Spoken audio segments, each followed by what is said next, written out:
Hi everyone! Welcome to the Empath Arc. It's another love reading, timeless and general. Take what resonates lang po. Maybe some part of the reading makaresonate kayo. Some part of it hindi. Totally makaresonate na parang kwento ninyo ito. O hindi naman kaya kasi maraming mga energies, iba't ibang mga love connections. Kaya hindi lahat masasagap. Okay? Tingnan natin, madalas kasi katanungan sa mga, lalo na sa mga personal readings or sa mga comments, ba, kung iniisip pa ba kayo ng person ninyo? Naalala pa ba kayo ng person ninyo? Sumasagi ba kayo sa isip niya?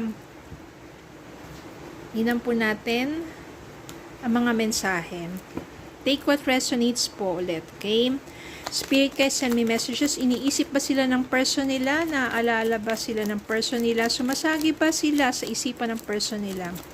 Naalala ba sila ng person nila?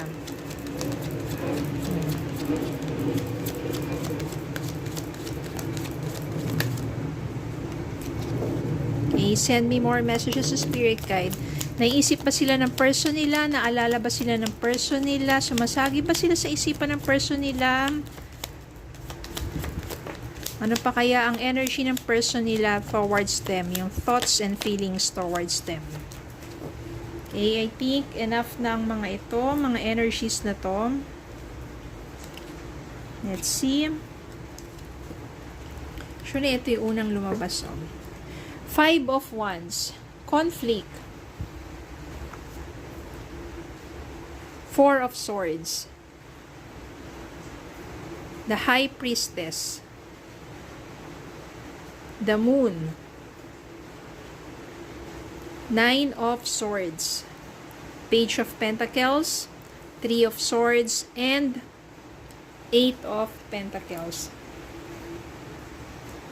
Ito kasing Five of Wands na to, it means conflict, no? Yung mga argue, mga pagtatalo ninyo, mga hindi pagkakasunduan. Pag-aaway, maaring ito yung naging, sabihin natin, yung naging pag-uusap ninyo. Meron kayong pagtatalo, pag-aaway sa huling mga communications ninyo, no? Or pagkikita ninyo.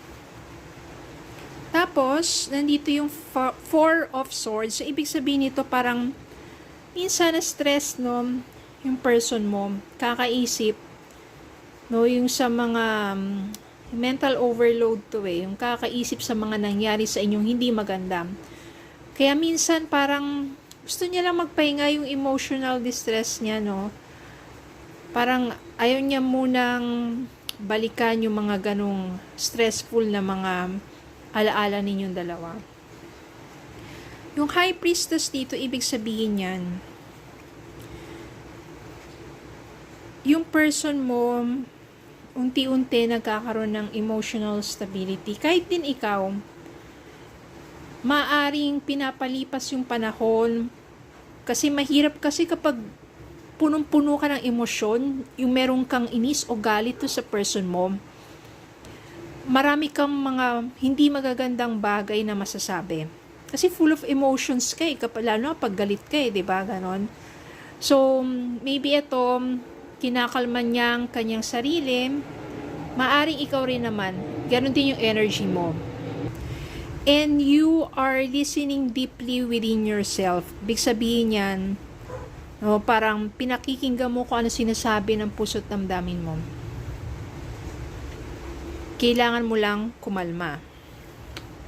Nandito yung the moon, somehow, ibig sabihin, nagwa-wonder yung person mo, kamusta ka na kaya ngayon? Ano na kaya ang kalagayan mo ngayon? Ano kaya ang pakiramdam mo ngayon? O yung feelings mo sa kanya, sa mga panahon na to, galit ka pa ba? Napatawad mo na kaya siya? Yung mga ganun, keeps wondering about your current energy. Ito naman yung Nine of Swords dito, ibig sabihin, there's still parang stress o burden. Deep emotions to, unhappiness. So, ibig sabihin, sometimes your person keeps thinking of you, especially at the night, at hindi sila makatulog. Alam mo yun, parang lumilipas na yung oras, hindi nila namamalayan, umaga na. Kakaisip, naglalakbay ang kanilang diwa dahil nga sa sobrang kakaisip. Maybe sa naging relasyon ninyong dalawa or naging takbo ng relasyon ninyo. Page of Pentacles dito, ibig sabihin, siguro iniisip niya na dapat mag-invest siya ulit para sa inyong dalawa. Investment, sa emotions, investment, yung kailangan mag-effort, yung ganon.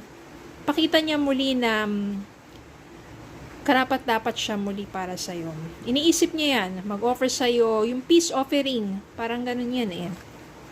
Kasi, masyado kanyang nasaktan or pareho kayong nasaktan kung ano man yung nangyari sa inyong dalawa na naging dahilan ng pagkakalayo ninyo sa isa't isa or no contact ninyo sa isa't isa.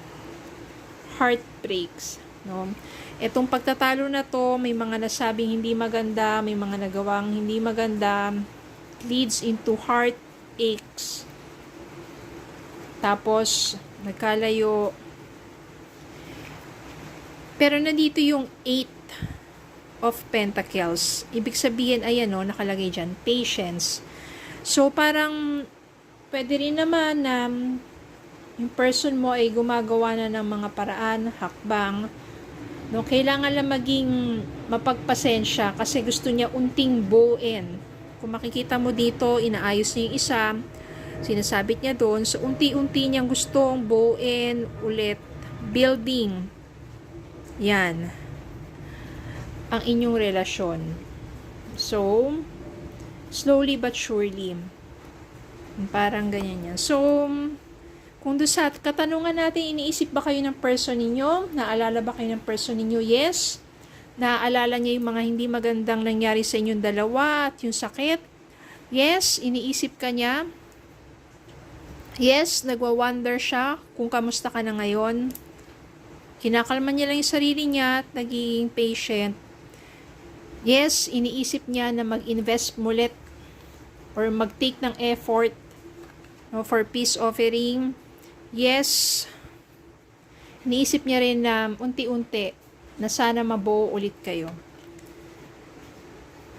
If sa tingin ninyo, it is worthy na bigyan ng muling pagkakataon ng person ninyo, kung mahal mo pa siya, at sabihin naman natin na ngayon lang naman siya nagkamali.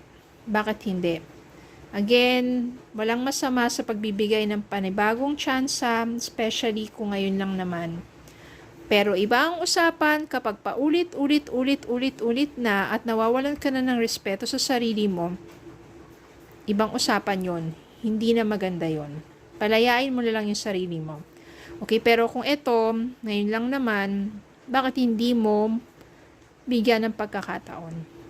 Okay, so yun lang po. Maraming salamat po for watching. Please don't forget to like, share, comment, subscribe, follow me Facebook, YouTube. Have a good day po and God bless.